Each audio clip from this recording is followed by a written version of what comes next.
Hola chicos. Bueno, ya como de las clases finales que vamos a tener, bueno, que van a tener conmigo para la materia de derechos humanos, vamos a ver para esta cápsula la cuestión de las características de los derechos humanos. Los derechos humanos revisten características que los singularizan y estas son universalidad, historicidad, progresividad, aspecto protector, indivisibilidad y eficacia directa. La universalidad significa que todo ser humano posee una serie de derechos con independencia del país en que haya nacido o en el que habite. Es el sentido de la Declaración Universal de Derechos Humanos y de los Pactos de la ONU de 1966. Todo Estado tiene la facultad de plasmar cada derecho en su Constitución en la forma que considere más conveniente, pero sin violentar las declaraciones e instrumentos internacionales que ha ratificado el Jus Cogens. Por esta razón, las declaraciones de derechos humanos en las nuevas constituciones o en sus reformas son más parecidas entre sí. La universalidad, a su vez, no implica una firmidad, debido a que el constituyente no puede descuidar factores extrajurídicos como son, entre otros, la evolución política, la cultura, la idiosincrasia, las características y particulares de esa nación. ¿Qué quiero decir con esto? Que existe un margen de apreciación nacional. La característica de la universalidad no se opone a la de historicidad, no son contradictorias ni opuestas, sino complementarias. La historicidad se refiere a tres aspectos diversos: la evolución de la civilización, nuevos problemas, necesidades y retos, y el contexto social y cultural de cada país. El reconocimiento de los derechos humanos y de su contenido, pues es en buena parte resultado de la historia universal y de la civilización. En consecuencia, pues está sujeto a evolución y modificación.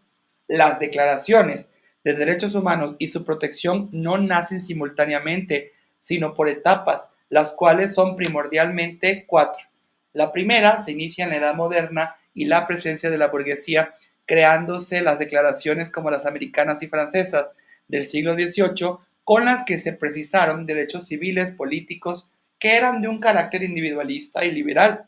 La segunda tiene lugar antes, durante y después de la Primera Guerra Mundial, con la, con la consagración de los derechos sociales y económicos. Y aquí las primeras constituciones que los reconocieron pues fueron la mexicana de 1917 y la alemana de 1919. 3. La tercera se origina poco antes, durante y especialmente después de la Segunda Guerra Mundial, pues como consecuencia de todos los horrores cometidos durante ese conflicto y que impulsa la universalización e internacionalización de los derechos humanos, etapa en la cual nos encontramos y que aún dista mucho de haberse perfeccionado, aunque los avances son enormes. Y la cuarta se empalma en los últimos años con la anterior, es decir, con la tercera. Y aquí hablamos de la precisión de los derechos de solidaridad o de la tercera generación. El segundo aspecto del elemento de historicidad: se precisan derechos por la existencia de necesidades que con anterioridad no existían, o protegerlos pues no revestía de mayor importancia. Por ejemplo, es claro que el derecho a la intimidad y a la privacidad adquiere un significado diferente con la aparición del telégrafo y el teléfono, más aún con los nuevos medios de comunicación como el Internet, y ni qué decir, por ejemplo, también de un medio ambiente sano y ecológicamente equilibrado, o del derecho al agua. Hasta hace algunas décadas, esos pues no eran problemas o no presentaban la gravedad que en la actualidad tienen en muy diversos países, y varios de esos problemas obviamente afectan al mundo entero, como el grave cambio climático, y con la amenaza que si no se toman las medidas necesarias y urgentes, la afectación de derechos puede volverse crítica para la gran mayoría de la población mundial. El tercer aspecto, que es donde hablamos del contexto social y cultural de cada país, no es posible, como ya les había dicho, que el constituyente de un Estado desconozca la evolución política del mismo, su contexto cultural, sus realidades, las relaciones individuo-sociedad, peculiaridades de esa nación, como por ejemplo, si tiene una integración plurinacional o pluricultural. Existe un margen de discrecionalidad y de ajustes al reconocer los derechos humanos en una constitución o ley, siempre y cuando no se violen los derechos universalmente reconocidos y los cuales el Estado está obligado a respetar por medio de tratados internacionales que han ratificado o por el jus cogens. Por ejemplo, es inadmisible la práctica de mutilación de los genitales femeninos en muchos países islámicos. O, para no ir tan lejos, pues el trato discriminatorio y denigratorio que sufren las mujeres indígenas en muchas de sus comunidades. En estos casos no se puede alegar usos o aspectos culturales. México no puede desconocer la historia y olvidar los siglos, y es una situación que continúa, aunque en forma diferente, cuando la Iglesia Católica había subordinado o intentaba hacerlo, o mejor dicho, lo hizo, al Estado mexicano en varias de las guerras extranjeras o internas que México había librado, pues la Iglesia Católica se había puesto incluso en contra de los intereses nacionales. La característica de progresividad implica que su concepción y protección nacional, regional e internacional de los derechos humanos se va ampliando irreversiblemente, tanto en lo que se refiere a número y contenido de ellos con la eficacia de su control. René Cassin, que es un internacionalista, expresa esta expansión del concepto y de su contenido y nos dice que esta característica implica que la irreversibilidad de los derechos, una vez reconocidos, no es posible desconocerlos. No hay un hacia atrás.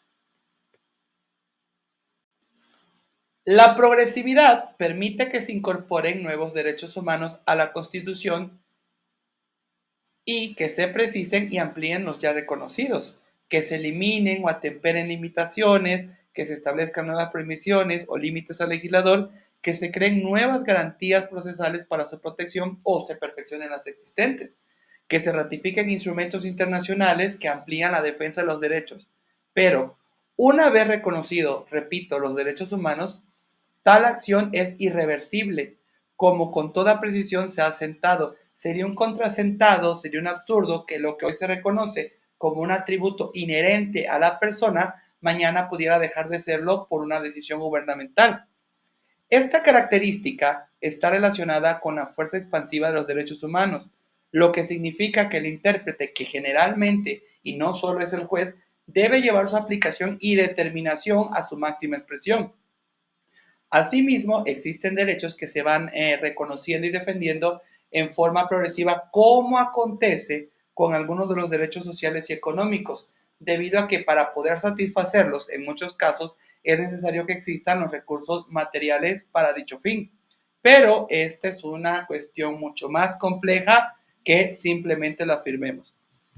El aspecto protector de los derechos humanos se ampara en que toda persona debe de estar protegida, válgase la redundancia, en virtud de que hasta el más poderoso pues, puede llegarlo a necesitar. Incluso se ha llegado a sostener que los derechos humanos no deben de proteger solo a la persona, sino a la comunidad nacional, sociológica, políticamente a toda la nación.